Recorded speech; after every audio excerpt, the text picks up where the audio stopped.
The crew chief's voice crackled through the headset. 30 seconds. Staff Sergeant Josie Flores checked her rope one last time. Below, 70 square kilometers of enemy-controlled jungle waited. Somewhere down there, a CIA officer was running for his life with intelligence that could end the war. Captain Mitchell, the mission commander, glanced at her from across the bird.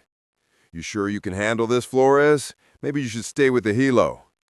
Josie's hand didn't shake as she gripped the fast rope. She'd heard worse, and she'd proven them wrong before. For 6 months, Josie had been flying insertion missions over Syrian territory. The men on her team knew her as the pilot, the one who got them there and brought them home. Nothing more. What they didn't know was that before she'd taken the controls, she'd been the one fast roping into hostile zones. Before she was a pilot, she was a combat controller. Before that, she was the operator who'd held a rooftop in Raqqa for 9 hours with no backup. But that file was classified, and Josie had learned that sometimes being underestimated was the best tactical advantage. "Listen up," Captain Mitchell barked over comms. "Fast rope insertion in 20 seconds. Flores stays with the bird. We need an extraction pilot, not another body on the ground." Through her headset, Josie heard the team's muffled agreement. She said nothing. She'd made her decision the moment they'd briefed the mission. The crew chief opened the side door. Hot jungle air rushed into the cabin, thick with moisture and the smell of vegetation. The helicopter hovered at 40 feet, standard insertion height. "Go, go, go!" Mitchell shouted. 4 operators gripped the rope and dropped into the canopy below. Mitchell went last, his boots disappearing into the green darkness. Then Josie unstrapped from her pilot seat. The co-pilot, Lieutenant Hayes, grabbed her arm. "Flores, what are you doing?" "You're flying this bird home," she said calmly. "I'm going down."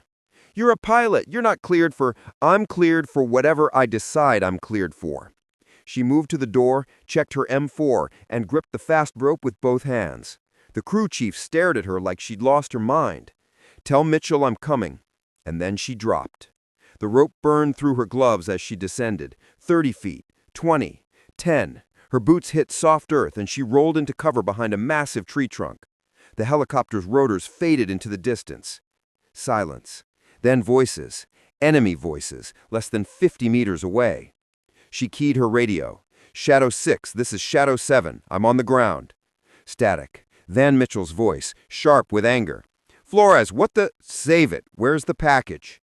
A long pause. Then, "Grid 4728, 2 clicks northeast. But Flores, there's a problem." "What problem?" "We're surrounded. At least 50 hostiles closing in. We can't reach the package without going through them." Josie checked her ammunition. 3 magazines, 1 frag grenade, no backup. "Then we go through them." As she moved through the jungle, her hand brushed against the small compass on her vest, a gift from her first team leader. The moment her fingers touched the worn brass, the jungle dissolved. She wasn't in Syria anymore. She was back in Iraq, 2019. The rooftop in Raqqa, 3 stories up, overlooking a kill zone where ISIS fighters had pinned down a Marine reconnaissance team. Her radio operator was dead. Her ammo was down to 2 magazines. The sun was a hammer, and the air tasted like ash and blood. "Shadow 7, this is Overwatch. You need to abort. We can't get air support for another 30 minutes. 30 minutes. The Marines didn't have 30 seconds. Josie adjusted her scope, controlled her breathing, and started working. 1 target. 2. 5. The enemy kept coming, but she kept firing. Her rifle barrel was so hot it warped the air. Her hands were steady. Her heartbeat was slow. When the Apaches finally arrived, she'd held that rooftop for 9 hours, alone. The Marines survived. She walked off with 2 bullets in her vest and a classified commendation she could never talk about. The jungle snapped back into focus. The compass was still warm in her hand, but the lesson remained. She'd held a rooftop against impossible odds. A jungle was just another battlefield. She found Mitchell's team pinned down in a dried riverbed. Enemy fire chewed through the foliage above their heads. Mitchell's eyes went wide when he saw her. "Flores, I told you to—" "I don't take orders from captains who forget to read my real file. Now where's the package?" One of the operators, Sergeant Ramos, pointed northeast. 300 meters, but there's a kill zone between us and him. No way through. Josie studied the terrain. High ground to the west, dense cover to the east, enemy positions in a horseshoe shape. "Yes, there is," she said. "Give me your smoke grenades." "What are you planning?" "Creating a door." She looked at Mitchell. "When I pop smoke, you move fast. The package has 2 minutes to reach this position. After that, we're ghosts." Mitchell stared at her. "Who the hell are you?" "Someone who's done this before." She moved before he could argue. 30 meters, 50. She could hear the enemy now, talking, repositioning, confident. They thought they had the Americans trapped. Josie pulled the pin on the first smoke grenade and hurled it into the enemy's left flank. Purple smoke billowed. Chaos erupted. Shouting, confusion. She moved right, threw the second grenade. More smoke, more confusion. Then she opened fire. The firefight lasted 4 minutes.